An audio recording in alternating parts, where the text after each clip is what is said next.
The Celestia Code, Chapter 3. The Sons shall discover the truth.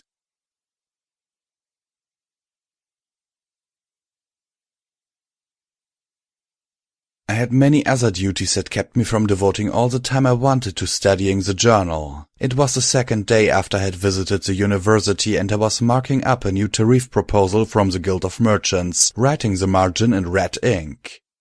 Never try something like this again or I will drop you into the heart of the Everfree and you can try bribing the Timberwolves and Manticores.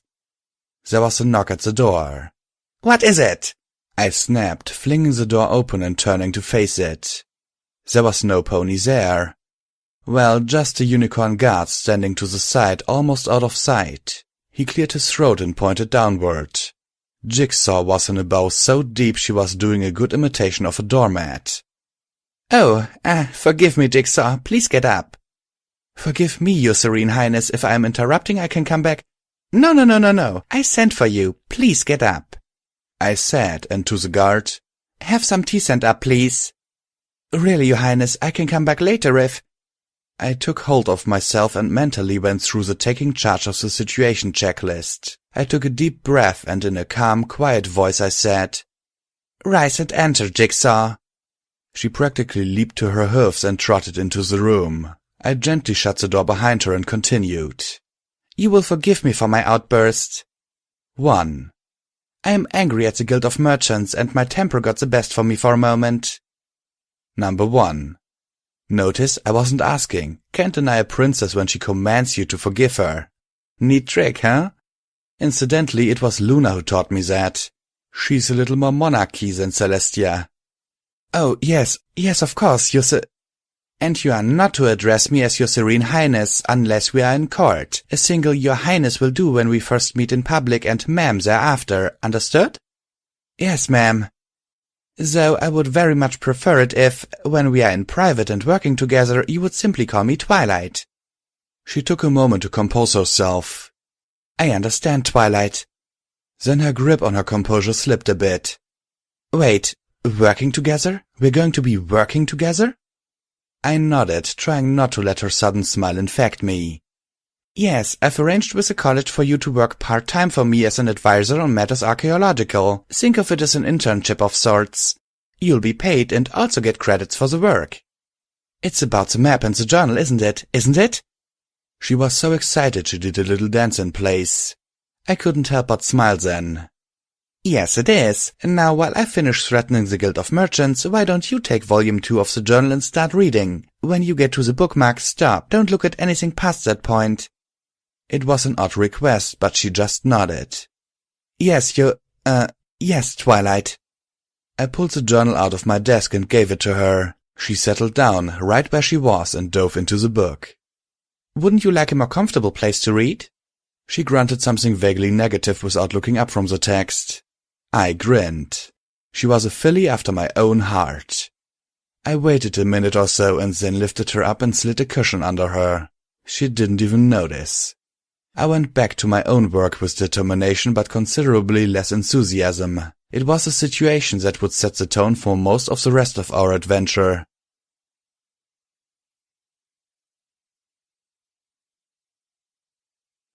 Our burrow guide, Oatman, made the strangest faces when he was thinking hard. We had hired him to guide us through his tribe's territory and provide us with some local information. Let me see if I understand ye, he said. You wanna know where the dragon lives, huh? Yes, that's right, chirped Jigsaw. And that's 'cause you wanna make sure to avoid him, yeah? Oh, no, we want to talk with him. Oatman turned to me. Is this your filly right in the head? Dragons ain't much for talking. They's more inclined to roast and eat folk who come knocking at their doors. I'd hate to see such fine ladies as yourselves get all it up. He winked at me while making a little clacking sound out of the corner of his mouth. Oatman had been very helpful to us, but I'd gotten a bit wary of his flirting by way of expressing concern for 2 young mares wandering alone out in the big bad desert, and I decided it was time for a little demonstration. Do you see that boulder down there? I pointed at a big chunk of sandstone in the arroyo below us. Yeah. He looked at me skeptically. You ain't telling me a sweet little thing like you can lift that big old rock with your magic, are ye? Things must have weighed a couple 100 tons at least. I didn't even bother to look at the boulder as I lifted it, spun it around a few times and put it back down. It was much better watching the expression on Old Man's face. "Well, I'll be a mule's uncle. Come to think of it, I am a mule's uncle." Before he could imply how much he'd like to be a mule's daddy, I snapped my head around and hit the boulder with a full power blast of magic. I was cheating a little because I had noticed when I picked it up that the bottom was damp from where it had been buried in the sand of the arroyo. I aimed my blast right at that spot and got more bang for my bit from the resulting steam explosion. It took all my willpower to maintain my imitation of Celestia's serene at all costs expression in the face of Old Man's utter shock and amazement. I raised the shield around the three of us to fend off the gravel and hoof-sized chunks of stone that began to rain down and said, "The dragon won't be a problem. Now, where exactly is he?"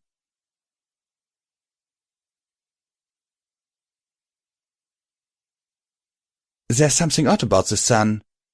I looked up from the court schedule I was organizing for Luna. "What do you mean?" Jigsaw tapped the page with a hoof tip.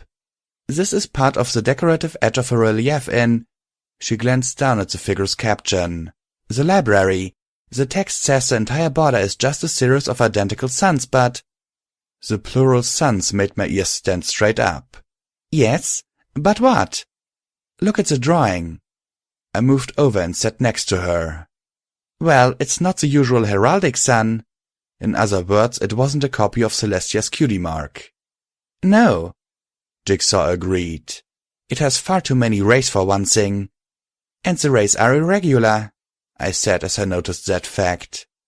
"Yes, that's what caught my attention. If this was a modern journal, I'd think that the artist had just been sloppy, but not— What is it?" "Look at the hatching of the rays. Some have it, some don't." I fetched my magnifying glass and hovered it over the image. I also grabbed my notebook and started recording our observations. "They're not irregular," I breathed softly. "The variations are on purpose." "Oh, sweet stars, you're right, Twilight." Jigsaw's cheek pressed against mine as we stared avidly through the glass. "Two different lengths, two different textures, and yes, some rays have 3 bands, some have 4. That's 3 sets of binary differences. It's not mere decoration."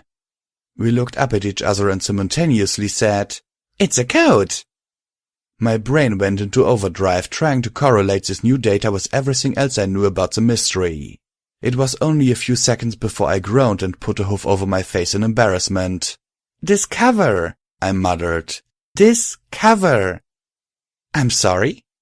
Jigsaw peered at me in confusion. "The archaic use of the word discover, meaning to uncover or reveal. There's another clue in the journal, another, carving that's labeled. The suns shall discover the truth. I thought it was something to do with Celestia finding out secrets or something, but now it's obvious that the text was pointing to the information encoded in the border of suns. The suns will reveal the truth would be more accurate." "That's great!" Jigsaw actually trembled with excitement. "Is there a drawing of the whole border later in the book?" She took hold of the volume with her magic, beginning to turn the pages, but I stopped her. She looked up at me, questioningly. "I'm sorry, Jigsaw, there's no image of the whole border. The artist didn't bother to copy down what she thought was just a decorative edge." Jigsaw's brow furrowed. "That's so unfair. With only this little sample, we'll never be able to break the code, and with the rest of it missing anyway." "No," I interrupted thoughtfully. "If it was hidden in plain sight with a clue pointing at it, I doubt that the code will be that hard to break. It was meant to be found. It's probably based on one of the old ciphers that the alchemists of Starsworld's time used to send messages." I started scribbling in my notebook. 20 rays. 5 digits in binary would be necessary to encode all the Iquish letters. That meant 3 sets of differences would encode 12 letters per sun. 12 sequential letters should be enough to confirm if I'd gotten the decoding system right, even if they wouldn't convey much information. "Might as well start with the obvious," I said and began to write in my notebook. First cycle. First assumption. Long ray 1, short ray 0. 5 times 0, A. 4 times 0 and 1, B. 3 times 0, 1, 0, C. 3 times 0, 1, D, and so on. It took me nearly 2 hours, but I finally cracked it. At the end of several pages of gibberish, the 12 letters had finally resolved themselves into something intelligible. Lady Celestia. That is so cool! Jigsaw actually clapped her hoofs together. I sat back and looked at the words with very mixed feelings. I tapped the notebook and said, You know what this means? She looked up at me in surprise. You can get something out of just those 2 short words? Twilight, you're amazing. I made a sour face. It isn't the words, it's my addiction to knowing all the answers. It means I'm going to have to find out what the suns reveal. It means... Oh, please take me with you, please, please, please, please, please. I know all about the Badlands. I mean, I've read all about them. I've been on 2 student digs and I've studied... I held up a hoof to stop her flood of words. Jigsaw looked up at me, her lower lip trembling in fear that I would dismiss her. But who else was I going to take? I didn't dare ask Spike or any of my friends. There was no way I was going to explain the situation to them. Well, in the Ring of Destiny, Daring Do has some help on her adventure, so I guess I could use a partner too. Oh, thank you, thank you, thank you! She actually leaped forward and hugged me. Then she suddenly stiffened and jumped back with a gasp. I thought she was going to profusely apologize for violating the Corpus Principessa, but she surprised me. Wait, you like Daring Do? Yes? I said with an uncertain little grin. I had thought Jigsaw was a fan too. She had chuckled whenever I'd used the catchphrase. Why would she do that if she wasn't a fan? Unless she hadn't read the books and thought I was just being clever.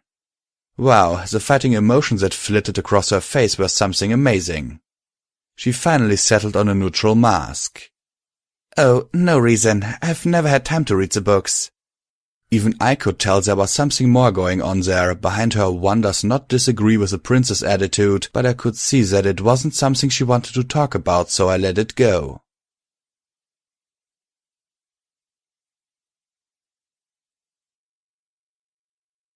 Taking an interest in archaeology, that was my excuse. Perhaps cataloging the buffalo tribes and...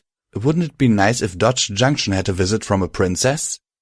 When I stopped to take a breath, Celestia chuckled and said, Of course you can take a few weeks off, Twilight Sparkle. You've been doing a superb job lately and I'm sure the kingdom won't collapse if you take a little time for yourself.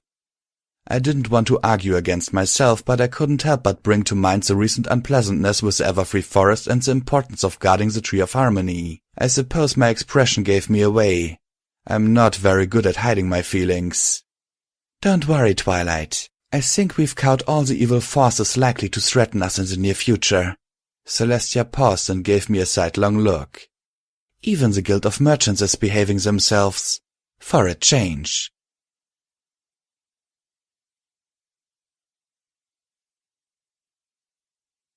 At night court, Luna was a bit more reluctant. Everything goes so much smoother when you are here, Twilight Sparkle. When I handle the boring bits of paperwork, you mean? She gave me a dismissive toss of her head. As you say, it is my other duties I care for. Is there aught else on tonight's schedule? Only a petition from the mayor of Las Pegasus for your presence at their moon viewing festival next. Granted. Court is adjourned. Herald? I scrambled to gather and neaten the paperwork as the pony below the dais stomped his forehoofs and announced to the otherwise empty throne room, Night court is hereby at an end. Make way for Her Divine Highness Luna, Princess of the Night, Mistress of the Moon, and Regent of Dreams.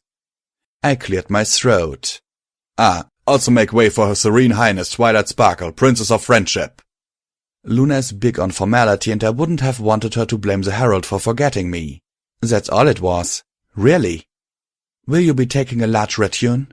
Luna asked as we walked together towards her wing of the castle.